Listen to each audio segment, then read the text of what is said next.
Seguiremos innovando para hacer tus viajes más cómodos, seguros y las vías más ágiles. ATM en coordinación con la Alcaldía de Guayaquil. Muy buenos días, amigos. Tuvimos una pequeña falla técnica, pero regresamos con Café La Posta. Antes de empezar la entrevista, quiero agradecer a las marcas auspiciantes que nos permiten estar todas las mañanas aquí con ustedes, que es lo más importante. Gracias a Six Rentacar, que permite que el equipo de La Posta se movilice de forma cómoda y segura por Guayaquil. Gracias a Azúcar Valdés. Detrás de esta bolsita de azúcar hay 180,000 empleos, es decir, 180,000 familias beneficiadas. Gracias a Seguro Sucre, que es lo mejor que puede pasar. A SmartUp, que nos mantiene, un grupo de abogados que mantiene emprendimientos y nos ayuda a que la posta vaya por buena dirección. Gracias a Contab, que lleva las cuentas de la posta claras y ordenadas, y a la ATM de Guayaquil. Ahora pasemos directamente a la entrevista como lo anunciamos antes. Vamos.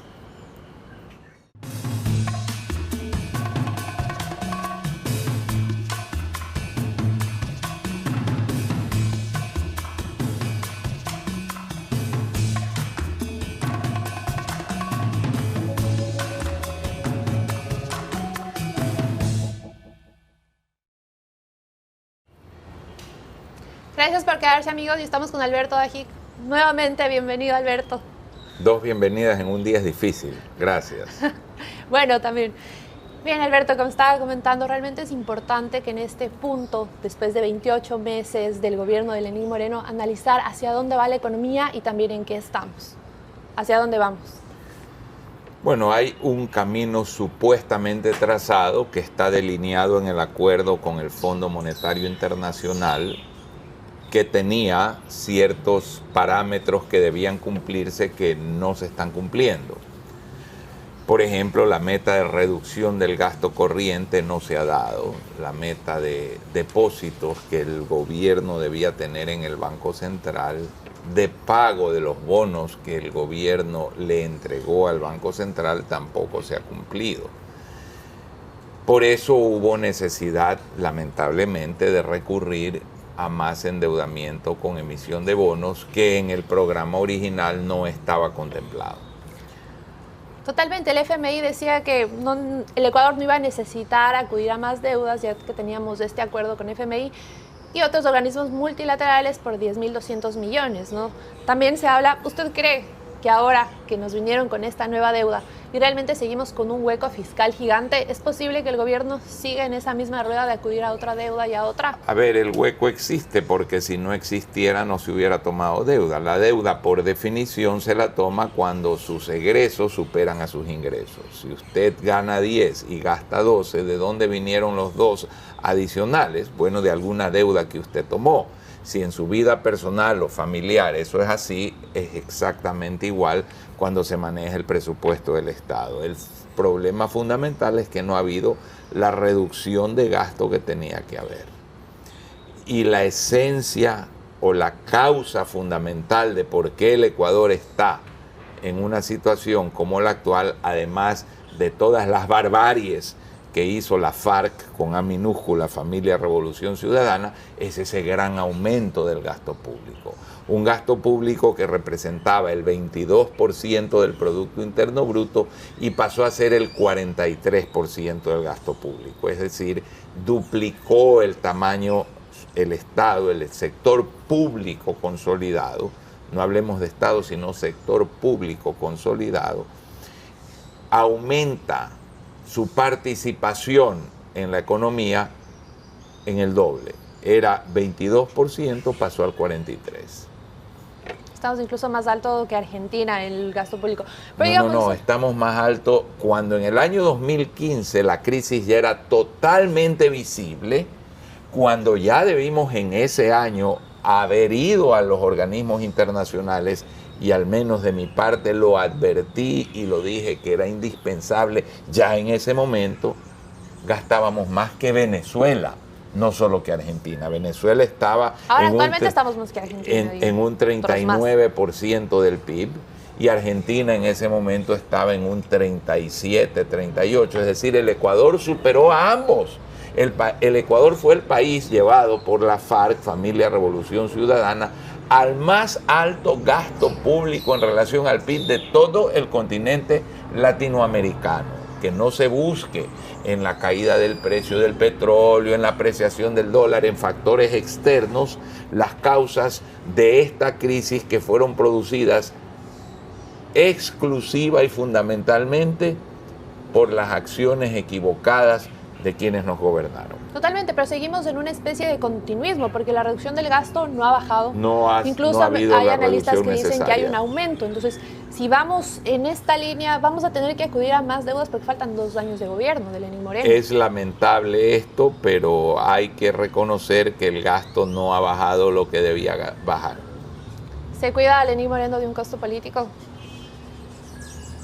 Yo creo que Lenín Moreno es entendible que al inicio del gobierno no haya tomado las medidas que había que tomar porque la FARC lo puso en una telaraña y en una telaraña perversa. Muchos dicen inclusive que el plan era que él se cayera para que Glass subiera y continuara todo igual. Fue necesario el hacer una consulta popular para desmantelar esa telaraña. Yo personalmente creo que esa consulta popular se pudo hacer antes de lo que se hizo, porque tampoco eran preguntas que requerían consultar a 40 premios Nobel para ver cuáles eran las preguntas que había que hacer. Las preguntas eran obvias.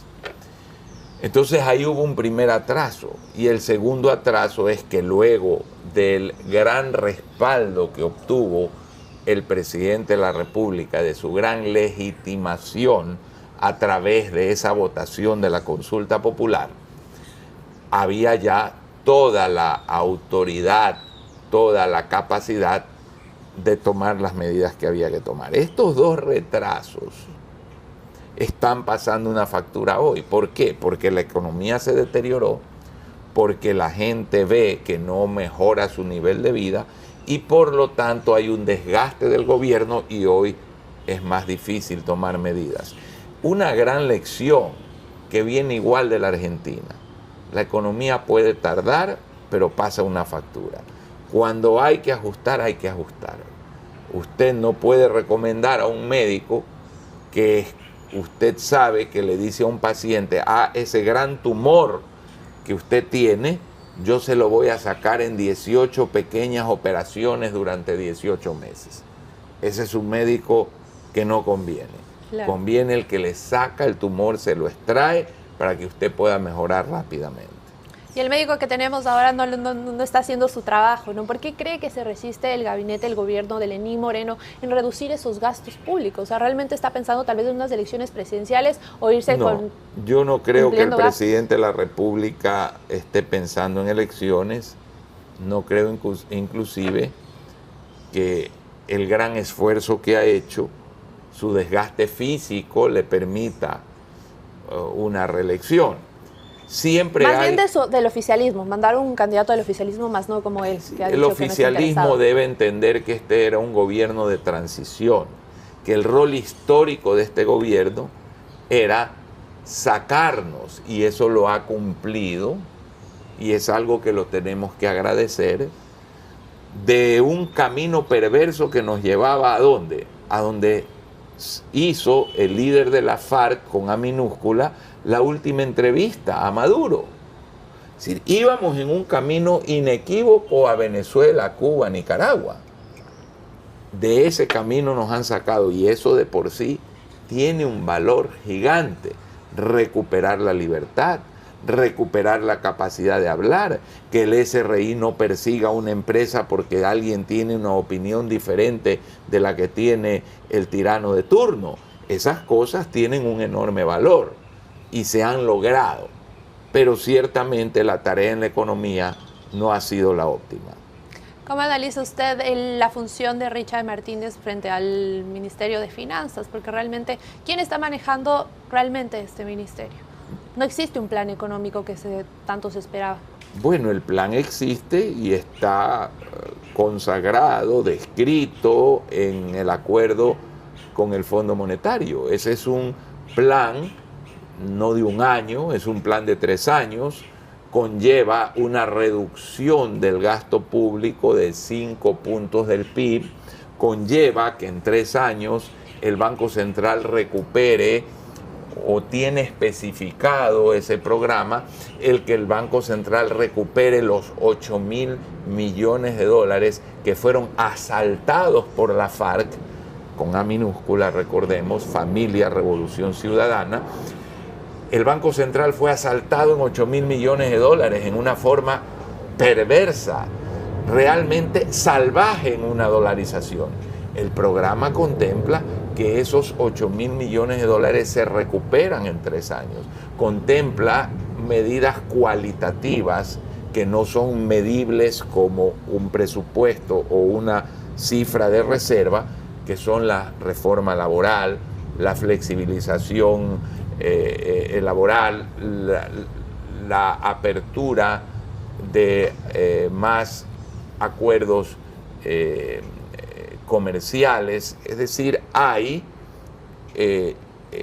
la independencia que debe haber de la superintendencia de bancos, de las superintendencias y del Banco Central respecto del Ejecutivo. O sea, reformas que son cualitativas, que en el largo plazo permiten y ayudan a una política macroeconómica de estabilidad, a que se genere lo que todos queremos, crecimiento. Porque ¿para qué se trabaja en la economía?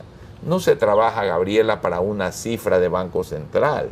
No se trabaja para decir tengo superávit. No, se trabaja ¿para qué? Para que la gente viva mejor. Se trabaja para disminuir una enfermedad grave que es la pobreza, para lograr mayor equidad en la sociedad, para que haya más educación, para que haya más salud. No se trabaja por unos índices, se trabaja por la gente. Esa es la labor fundamental de la política económica. Justamente, y lamentablemente no está pasando eso, no se está trabajando por la gente. Ahora lo que se hace, todo el dinero que entra y toda la deuda que adquirimos va hacia ese hueco fiscal y no tenemos inversión, ¿no? Entonces seguimos estancados, como también estuvieron estancados las reformas laborales y tributarias por varios meses durante el gobierno. ¿Por qué cree que él no se atrevía a mandar? Incluso porque el FMI ya hizo presión y ya existía un plan, como usted dice. ¿Por qué no se atrevió a mandar antes estas reformas que son necesarias? Yo le pregunto a usted, ¿cuántos partidos han dicho que no van a votar a favor de un alza de impuestos? Como mencioné antes, eran 4. Eran 4, entonces ¿hay votos para esa reforma? No existe. Yo no le estoy diciendo que se deben... En caso de alza, dije. Yo no y usted cree, por ejemplo, que en una reforma laboral los partidos políticos que están mirando elecciones van a atacar el problema del 15% de la distribución de utilidades a favor de los trabajadores, que es realmente un impuesto más, que aleja la inversión extranjera, que no permite que se vengan a abrir plazas de trabajo con inversión en el Ecuador? ¿Usted cree que se va a tratar, por ejemplo, el tema de la jubilación patronal, que es un costo adicional que no existe en otros países y que por lo tanto también aleja la inversión que pueda venir al Ecuador?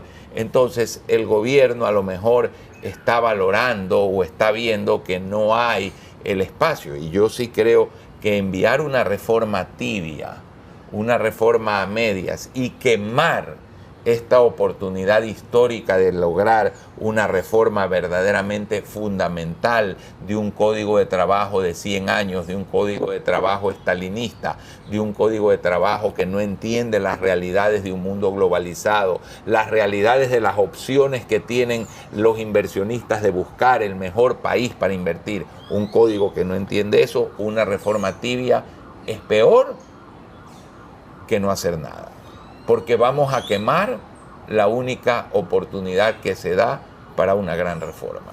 Totalmente, pasaremos luego a analizar las reformas laborales, pero antes usted dice que Lenín Moreno no envía esto porque en la Asamblea no va a existir un consenso, pero digamos la tarea de Lenín Moreno es de enviar unas reformas no tibias, unas reformas bastante buenas a la Asamblea y hay que generar consensos, pero si Lenín Moreno no parte de enviarlo, ¿qué hacemos? Porque no tenemos unas reformas tributarias y laborales y estamos con desempleo. Bueno, cuando usted tiene una bala y puede disparar una sola bala, tiene que asegurarse que esa bala dé en el blanco.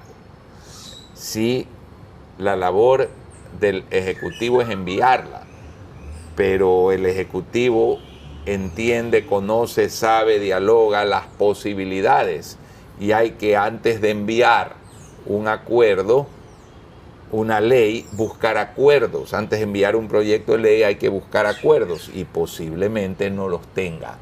Entonces, yo no soy ni funcionario ni asesor del gobierno, ni estoy en el gobierno para saber con exactitud cuáles son los diálogos entre los actores políticos, los gestores políticos del régimen y los jefes de bloque, los líderes de los partidos. Sí, claro que es la obligación del gobierno mandar, pero también la obligación es tratar de ser exitoso. Claro que sí, también existe un acuerdo, ¿no?, que tiene el oficialismo con cree que esto le ha permitido avanzar en reformas, porque realmente vemos muchas estancadas, a pesar de este acuerdo que se hizo con Guillermo Lasso, que era para continuar con el país, con el avance de aprobación de leyes. ¿Ha funcionado de algo? Bueno, en ciertas cosas, pero en el gran proyecto de reforma estructural se necesitan más votos, no solamente los del oficialismo y los de Creo, se necesitan más. Y eso tenemos que esperar a ver el lunes si realmente se llega a un consenso, si llega a un acuerdo. Ahora analicemos las reformas laborales. Usted ha dicho que es posible que el gobierno envíe reformas laborales a la Asamblea tibias y que esto no va a beneficiar al país. ¿Qué son reformas laborales tibias y cuáles son las reformas que se deberían tomar en el país? ¿Qué pasa, Gabriela, cuando usted para en un semáforo en Quito y Guayaquil? ¿Qué ve usted en ese semáforo?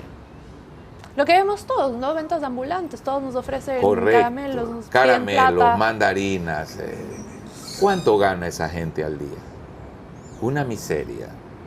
Y esa es una muestra del enorme ejército de desempleados y subempleados que tiene el Ecuador. Yo le hago a usted una pregunta. ¿Cuántos teléfonos celulares tiene? Uno. Si costaran $10, ¿tendría más? Es posible que sí. Y si la ropa costara la 10ª parte de lo que cuesta, ¿tendría usted algo más de ropa? Obviamente que sí. Y si en un restaurante la comida costara la 10ª parte de lo que cuesta, ¿usted comería afuera más o no? Posiblemente sí. Bueno, el costo laboral es exactamente igual. Compare usted el costo laboral del Ecuador con los países vecinos. Compare usted para ver cómo piensa un inversionista, por ejemplo, de los Estados Unidos, el Japón, Alemania, cuando tiene la opción de venir a poner una maquila o una empresa en Colombia, el Ecuador, el Perú, o cualquier otro país latinoamericano. Primero ve el salario mínimo vital. El del Ecuador en dólares es más alto, el más alto. Luego de eso el inversionista dice, ¿y este 15%? Ah, no, de lo que te vas a ganar, el 15% lo tienes que dar a los trabajadores. Bueno, y luego viene un 25% de impuesto a la renta. Ajá, entonces ya va como en 38. Y luego de eso le dicen, pero año a año, tú vas a tener que hacer una reserva en tu contabilidad porque hay una jubilación patronal que te afecta los resultados y vas a ganar menos plata por esa reserva que tienes que hacer. Ajá.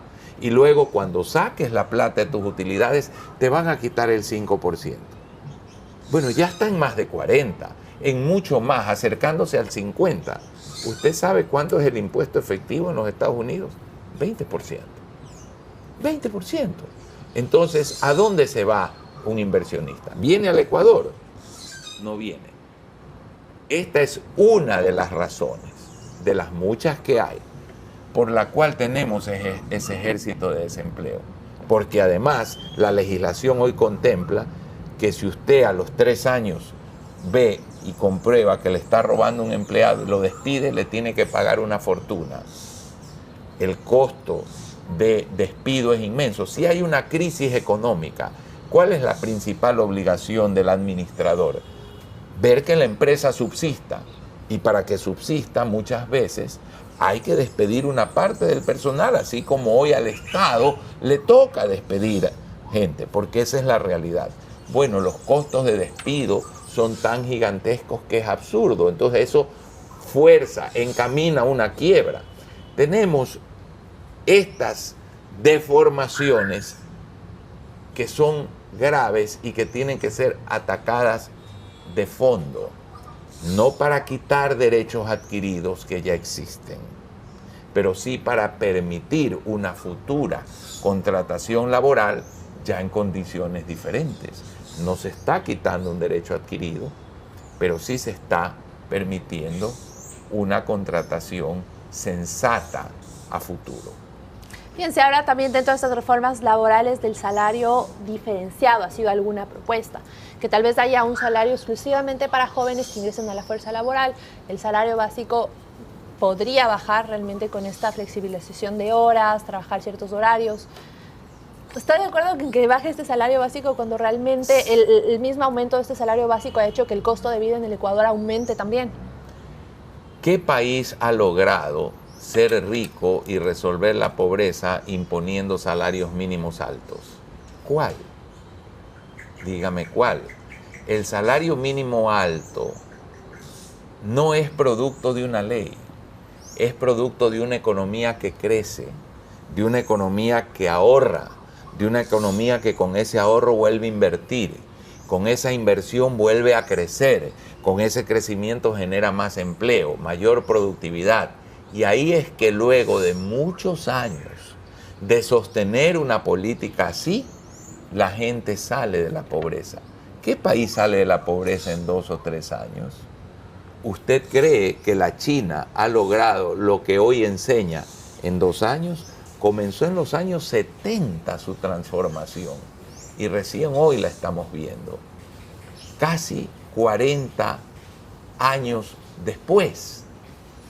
Y la Europa, hoy rica, ¿fue de la noche a la mañana o fue un largo proceso de producir y ahorrar? Y el Chile que vemos hoy, exitoso, ¿cuántos años tuvo que sostener una correcta política económica? Claro, tomó también 40 años para llegar a ser lo que es, ¿no? Entonces, Un proceso lento. lo que hay que entender es que cuando por ley desde un escritorio se trata de generar riqueza, es la garantía más absoluta del fracaso. Cuando los burócratas y los políticos se combinan para generar leyes que van a crear riquezas por ser una ley y que no contemplan que la riqueza viene del trabajo, de la inversión y de la producción, estamos garantizando el fracaso. Ante esto le digo, ¿por qué no permitir que libremente la gente pacte un salario? Si yo quiero pagar X y hay alguien que quiere trabajar, ¿por qué esa libertad de las personas no se respeta? Claro, sí, desde las cámaras también se ha dicho que el Estado no intervenga en detalles tan mínimos como las contrataciones. El Estado debería hacerse como un paso a un lado para que el mercado se vaya regulando solo en cuanto a contrataciones, ¿le parece? Por supuesto, los países... Pero no va a existir abusos.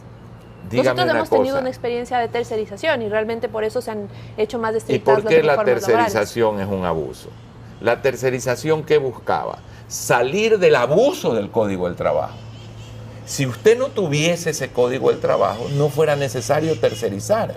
Pero si usted quiere evitar esa jubilación patronal, ese 15%, que son nocivos porque no permiten tener la rentabilidad comparable a la de otros países, va a buscar tercerizar. La tercerización es resultado no de la zapada de la gente, de la idiotez del Código del Trabajo, sino que se mira siempre desde el lado que le interesa al lenguaje político hablar. Pero las cosas hay que hablarlas con claridad. Hay un Código del Trabajo como el del Ecuador, en Singapur, en Corea, en los tigres asiáticos. No, no existe un Código del Trabajo así. En los Estados Unidos, si usted quiere despedir a alguien, ¿tiene que pagarle una indemnización gigante? No. En Europa tampoco. ¿Por qué lo tenemos aquí? Porque se ha creído que con eso es que se genera bienestar. Con eso no se genera bienestar. Y la prueba es cuántas personas tienen empleo adecuado en el Ecuador. Y cuando usted está en una empresa en el Ecuador y dice, puede usar maquinaria o mano de obra, ¿qué le dice la gente? Uso la máquina, porque no tengo el problema del Código del Trabajo, en vez de estimular que se use mano de obra. Entonces hay que hablar las cosas con claridad. porque durante décadas hemos venido engañando a la ciudadanía, haciéndola creer que no es la economía de mercado la que da bienestar, sino una economía estatista. Comenzó esto con la dictadura militar de los años 70, nacionalista, revolucionaria, que estatizó el petróleo y todo lo demás. Y desde ahí el Ecuador no ha tenido un esfuerzo sostenido, porque el año 92 hubo un esfuerzo de empezar la liberalización de la economía, pero no ha sido sostenido. Nunca ha vivido el Ecuador un periodo lo suficientemente largo de una economía libre. Eso no se ha dado. Ese cuento de la larga noche neoliberal es una de las más grandes mentiras de la familia Revolución Ciudadana. No ha habido en el Ecuador, como sí en Chile, como sí en países del primer mundo, un largo periodo en que se sostenga una economía libre. Bien, pero ahora, ¿qué debemos esperar? Porque como usted dice, si bien que mejore la economía es un proceso lento, no es nada sencillo, pero hay que empezarlo ya. Y desde el gobierno no se está haciendo eso. ¿Cuáles son esas medidas tibias que usted dice que enviará el gobierno? Digamos, no va a haber horarios diferenciados. No he dicho las va a enviar. Quiero decir, ojalá lo que envíen no sea tibio. Pero ¿cómo ve usted? Porque realmente se han demorado, están pensando mucho en el costo político. Veo que el gobierno tiene pues un desgaste político grande. Ha bajado su popularidad. Y que lamentablemente eso puede llevar a temores de los analistas políticos dentro del gobierno de ir a cosas profundas por miedo a un desgaste mayor. Yo creo que uno no está en un gobierno para cosechar aplausos, y al menos hablo esto con una autoridad moral de que nunca, cuando estuve en la función pública, dejé de hacer lo que había que hacer, por más impopular, no antipopular, impopular que las medidas fuesen. Seguimos, por ejemplo, con subsidios perversos. Hablamos de calentamiento global. Hablamos de un mundo que se está desbaratando por el problema ecológico y gritamos cuando se le sube el precio para disminuir el consumo de productos que producen el calentamiento global. ¡Qué incoherencia tan grande! ¡Qué incoherencia tan bárbara!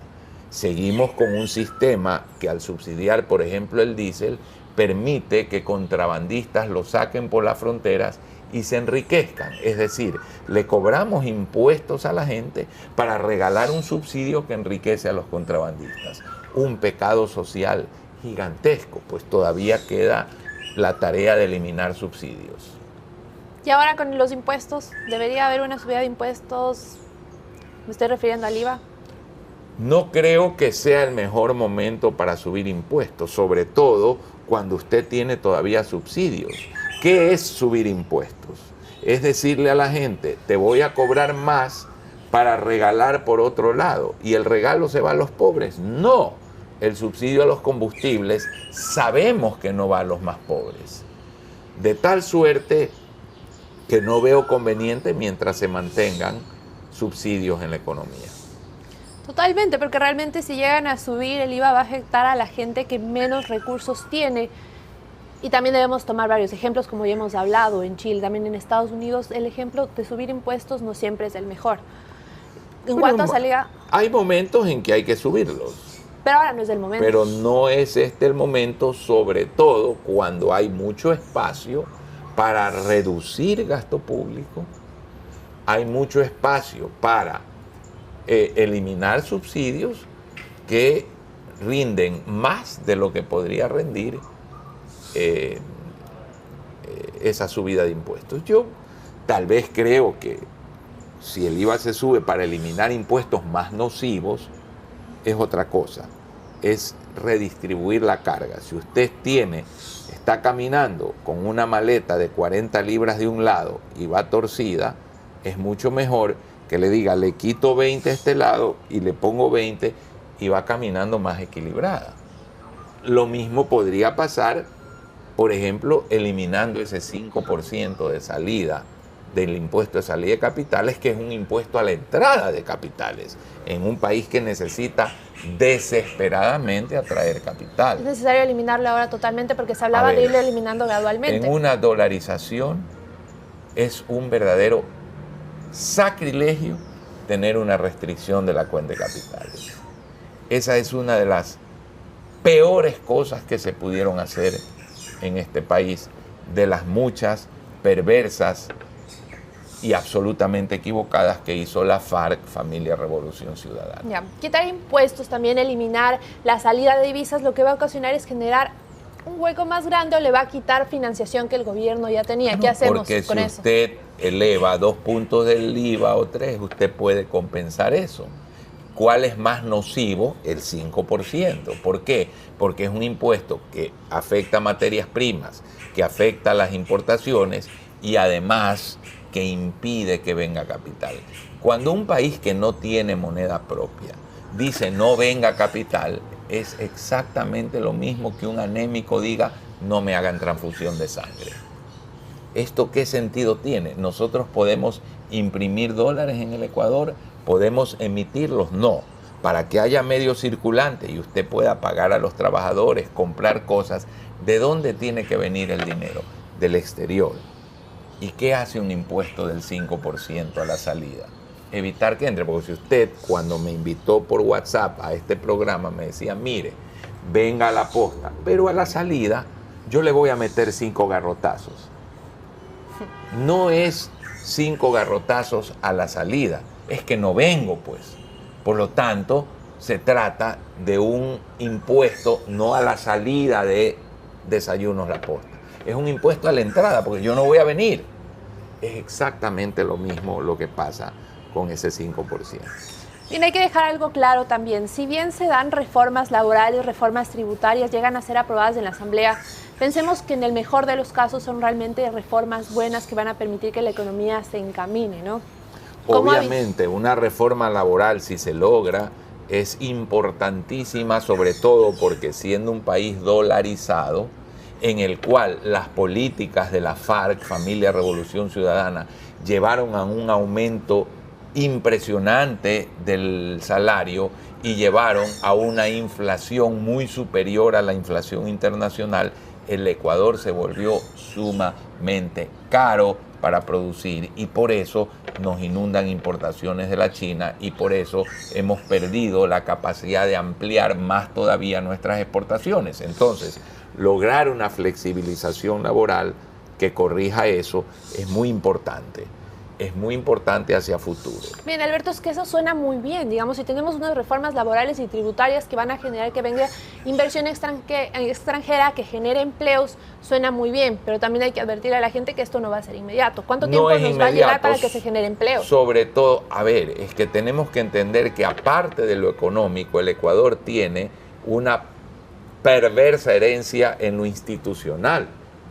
El sistema judicial ecuatoriano recibe una calificación de 20 sobre 100 en su efectividad en los índices de libertad económica del mundo. ¿Quién va a venir a invertir en un país con esa seguridad jurídica? Hemos destruido instituciones. O sea, yo sostengo que no es que nos va a tomar 10 años resolver la herencia de la FARC. Nos va a tomar 10 años tal vez empezar a entenderla. En lo perversa que ha sido. Por ese lado y para encaminar a la economía, ¿cuánto nos puede llevar? Porque si bien Andrés Madero, el ministro de Trabajo, anunció que con estas reformas laborales se generarán 500,000 empleos y la gente lo llega a creer, pero no es verdad. No es verdad. Lo que tenemos que entender es que debe existir un gran acuerdo nacional, unas grandes metas macroeconómicas que no se toquen con la política, una independencia del Banco Central, un objetivo de acumulación de reservas del Banco Central que no se toque por razones políticas y que el Ecuador tiene que producir una liberalización de su economía e ir a una economía de mercado, de libertad, no de asfixia regulatoria como la que vive hoy, y sostenerla siquiera por 30 años. Ahí podrá entonces salir de la pobreza y generar esa inercia, es decir, esa fuerza ya autónoma, propia, que hace que la economía por sí misma siga creciendo, siga acumulando, siga invirtiendo, siga dando más empleo y siga generando más riqueza. Y mientras los políticos prometan que en 4 años van a resolver los problemas, seguirán engañando, seguirá habiendo más frustración y se seguirá desacreditando entonces el sistema democrático. Posiblemente en estos 2 años del gobierno de Lenín Moreno que quedan no veremos cambios. Digamos, al siguiente gobierno, uno de los candidatos que ya se ha anunciado es Guillermo Lasso y él ha apostado por lo que usted opina, la liberalización del mercado, que realmente venga la inversión extranjera, generar empleos. ¿Cree que es una buena opción para las elecciones presidenciales del 2021? Esas ideas son ideas correctas, pero se requiere sostenerlas por 30 años. Se requiere además que los sectores, sobre todo aquellos que se han llamado progresistas y que son lo menos progresistas que hay, porque quieren mantener un status quo y no cambiar las cosas, comprendan que el modelo marxista, el modelo socialista, es un fracaso. Dígame usted qué invento le ha dado el socialismo al mundo. ¿El teléfono celular? ¿La cámara? ¿El internet? ¿Los antibióticos? ¿Los aviones? ¿Los autos? ¿Qué inventó la Unión Soviética? ¿Qué le dejó de legado a la humanidad? Nada. Qué estéril es ese sistema. De tal suerte que hay que entender que el fracaso de la Revolución Cubana, el fracaso de Venezuela, solo nos indican que hay que alejarse de los modelos estatizantes, intervencionistas, que no privilegien la libertad, la creatividad del hombre, el esfuerzo, el trabajo, el ahorro, la inversión, la disciplina, la eficiencia, la productividad. Salir de la pobreza con loterías y con leyes hechas en un escritorio sin entender esas realidades es una quimera. ¿El Ecuador necesita presidentes de derecha? El Ecuador necesita presidentes estadistas, con sentido de la historia, con sentido del rumbo del mundo, con entendimiento de hacia dónde va el mundo, con entendimiento de cómo funciona una economía, con entendimiento de qué rol juega la libertad. Si eso se llama centro, izquierda, derecha, no importa. Se llama sensatez, se llama sentido común. Quienes acusan a la derecha de no querer cambiar, a mí me han dicho derecha, ¿cuántos años tengo luchando para que y diciendo el tema de los subsidios? ¿Y quiénes no los quieren cambiar? Los que se dicen de izquierda, que supuestamente son los que cambian las cosas. No, estamos muy alrevesados en los conceptos. Bien, finalmente hemos hecho un buen análisis económico, ahora me gustaría aprovechar la oportunidad que ustedes nos acompañan para analizar el tablero político que se viene en las elecciones presidenciales 2021. Tenemos buenos candidatos, hay quienes ya se han anunciado, como ya dije, Guillermo Lasso, Nebot aún no la firma, pero no lo ha descartado. Se habla también de un fantasma del correísmo que se viene para las próximas elecciones. ¿Cómo estamos? ¿Realmente tenemos candidatos? ¿Qué va a pasar? Si bien falta 2 años, puede pasar muy rápido y llegaremos a ese punto. Pero la precampaña electoral ha empezado antes, ¿no? Ya se está anunciando. Sí, la precampaña ha comenzado, pero falta tiempo. Yo creo que 6 meses, 5 meses antes de las elecciones habrá un panorama más claro. En el año en que la FARC llegó al poder, nadie hubiera pensado que habrían llegado. Y llegaron, para desgracia de este país. Cuando Fujimori ganó, nadie pensaba, 2 años antes, que él podía ser candidato y podía ganar. Sí, hay candidatos lanzados. ¿Cree que alguien va a aparecer por ahí, un outsider que pueda llegar a la presidencia? Aparecer. Es muy temprano para hablar. Me preocupa mucho que en el espacio de las ideas de libertad haya pugnas entre 2 líderes como Jaime Nebot y Guillermo Lasso. Eso es preocupante. Entonces, falta mucho por... Exactamente, sí, faltan realmente 2 años, pero se empezaba a hacer esta precampaña electoral, sobre todo cuando ya vemos cuñas de Guillermo Lasso en la televisión. Y aquí también viene la pregunta, los más fuertes que se han mencionado hasta ahora es Jaime Nebot y Guillermo Lasso, como usted ha hablado, y existe una disputa. ¿Cree que realmente esto llegue a dividir a la derecha y ocasione que sea beneficiario un tercer participante? Es obvio que ese riesgo existe, de ahí lo que le he expresado de mi preocupación de esa pugna. Ahora, el correísmo, ¿cree que sea fuerte para estas elecciones presidenciales? se ha hablado mucho, ¿no? Hasta dicen que hay estadísticas que el gobierno, que el correísmo va ganando fuerza como antes. La maldición de estos populismos y del socialismo siglo XXI es que están diseñados con la ingeniería del anzuelo. Una vez que el pez pica no se puede desprender. Mire usted la Argentina.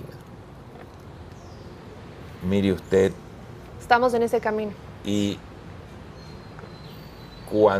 ¿qué es más fácil? Le pregunto yo. Un discurso que diga, no, aquí el problema de la pobreza es que hay una mala distribución del ingreso y hay que quitarle a los que más tienen y darles a los más pobres. Eso suena, mañana me lo van a dar. Con el discurso que yo le acabo de decir, necesitamos 30 años de economía libre, ahorrar, invertir, producir, ser productivos, esforzarnos. Oh, eso suena a largo plazo. ¿Cuál discurso es más atractivo para el electorado? El primero. Y eso es lo que estos socialistas del siglo XXI usan para engañar a la gente. Y como siempre hay espacio para regalar, regalan. Viene el siguiente, tiene que ajustar y la gente añora esos regalos. Es un sistema de una perversidad. Es casi una droga al electorado para tenerlo sujeto con una adicción. Y es de una perversidad muy grande. Bien, me quedo con eso. Muchas gracias, Alberto, por acompañarnos y muchas gracias a ustedes, amigos, por quedarse a la entrevista. Nos veremos con más de Café La Posta el próximo lunes. Disfruten su fin de semana. Chao.